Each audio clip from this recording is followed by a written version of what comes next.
Ooh, it's a time for you to go ahead and get you an assistant. Ooh, it's a time. Who do you want? Is it a virtual assistant? Today we're going to be talking about a real estate matter that is also a general business matter, which is virtual assistants.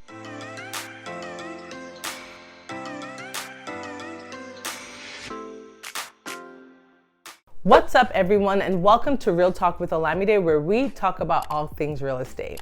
So today we have a very interesting topic. We are going to talk about virtual assistants in this day and age. Virtual is the new norm, right? There are so many people that are starting businesses and looking for ways to outsource various tasks. And so a lot of questions that a lot of real estate investors as well as small business owners have is, should I get a virtual assistant? And if I should, when is the right time? And so I'm going to share my thoughts on that. We know that big businesses, whether it's Google, Amazon, Tesla, they all have a big team. They have a whole bunch of people that are working together to execute a vision from a leader. So there's nothing wrong with having a team, whether it's virtual or not virtual, whether your team is working remote or in person. At the end of the day, we know that in order to build a legacy that lives beyond you, you need a team to help you to execute. This isn't about if building a team is good or bad, but it's more so, when is the right time to do it?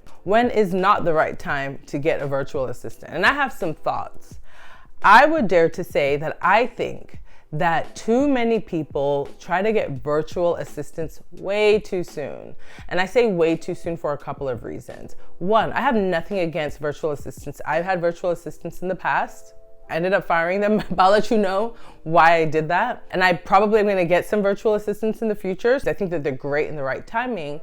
But I've seen a trend of a lot of people rushing to get virtual assistants. For those of you who don't know, a lot of people hire virtual assistants. And these virtual assistants could be here in the United States.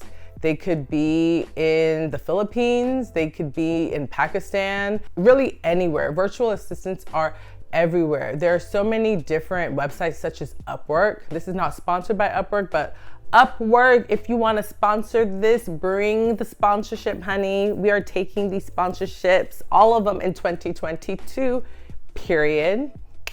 So, okay, sorry, back to it. There are a lot of different companies that are out there that allow you to get a virtual assistant at different rates depending on the country and things like that. So the first thing that you need to take a look at when you are thinking about getting a virtual assistant is pretend you have a seesaw, okay? You're juggling. On one end, there's time. On the other end, there's money. If you want a virtual assistant, the money side should be up, okay? If you're asking yourself, should you get a virtual assistant and the money is down, then you probably need to create the time to do it yourself at this point. It's quite simple. Time versus money. Do you have the time? If the answer is no, it says, do you have the money? If the answer is no to both, you either need to reconsider if you should even be doing this venture, or you need to take inventory of your time and see if you need to cut out the Netflix. You have to take an honest look at your bank account, your credit score, as well as your calendar and your schedule, and see if you're at a place where your time and your money really, it makes sense for you to go ahead and get a virtual assistant. Let's start off with time. A lot of times when you are stepping into a business and it's gonna take some time from you. You're starting a business. You can't just offload every single thing unless you're hiring a team to build the business. Like, that works a lot of time, but that's normally not the case for small business owners. That's normally the case when you're doing like mergers and acquisitions for bigger companies. But again, right now I'm talking about small business owners. But let's just say you have a new vision and you're thinking about hiring a virtual assistant. Look at your time. Take inventory of your time. How much time do you have available to really learn these things? Do you have a history of paying stuff back? Do you have a history of being a good leader? Have you ever managed someone before? Do you manage your own time properly? A lot of people want to manage other people, but they can't even manage themselves. Houseway, it doesn't work. That's not how life works, right? So first, take a look at your time and money. Second, take a look at your experience.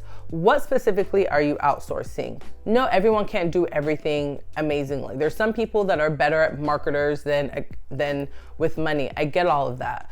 Let's take, for example, me as a real estate investor, right? So I've had virtual assistants before. Y'all, I spent a lot of money on my virtual assistants, and when I was doing it, I was not getting a return on my investment. Let me take it a little bit back. So it had been a couple years where I had been doing my marketing by myself. I put together CRMs, processes, systems to essentially help me to sort out leads and help me to find deals. And so I felt like I was at a good place for me to go ahead and get assistance because I just wanted to find a new way of marketing. And so I hired a couple virtual assistants, and where I got my assistants from, one of them or a couple of them were from Pakistan. A couple of them I think were from the Philippines. And I think one was from somewhere else. I kind of forgot, to be completely honest. They were all overseas, right? So at the end of the day, it's not that they did a horrible job. It's not that I didn't train them properly or anything like that, or they didn't come to work on time. Some of them didn't, but that's a whole nother story. But it wasn't that they weren't showing up and doing what they were wanted to do, but it was just that they were not producing the return on investment that I really wanted. And the reason why I knew that they weren't producing the return on investment was because I had done it myself for years. And because I had that experience myself, I knew what was working versus what wasn't working. I had grinded to do it myself. And so when it was time for me to have a team, I was spending more money, but I wasn't getting results. I made a decision. I said, well, it's great to have a team. Right now, I'm not at a point where I need a team. It's better for me to do it myself at this point. And it could have been not only them, it could have also been the market at that time. So there are a lot of internal versus macroeconomic different types of factors that could make a difference. So you really have to be very vigilant and not only figure out what's going on in your world, but what's going on with the market and the economy as a whole.